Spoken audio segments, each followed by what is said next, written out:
Hi friends, TDP గెలిచి ఇప్పటికీ 1.5 నెలల పాటు అవుతుంది.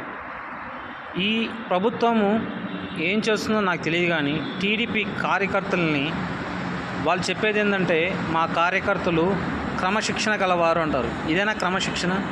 వైఎస్ఆర్ విగ్రహం ఏం చేసింది? ఎందుకు కాలుస్తున్నారు? ప్రజలకి ఈ సొసైటీకి ఏమని చెప్తున్నారు మీరు?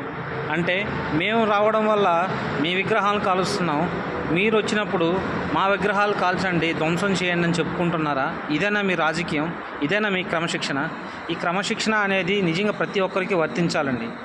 నాయకుడు తన కింద ఉన్న కార్యకర్తలు కావచ్చు, చిన్న నాయకులను కావచ్చు, క్రమశిక్షణగా పెట్టి ఇలాంటివి చేయకూడదని చెప్పడమే ముఖ్యమైన విధానం.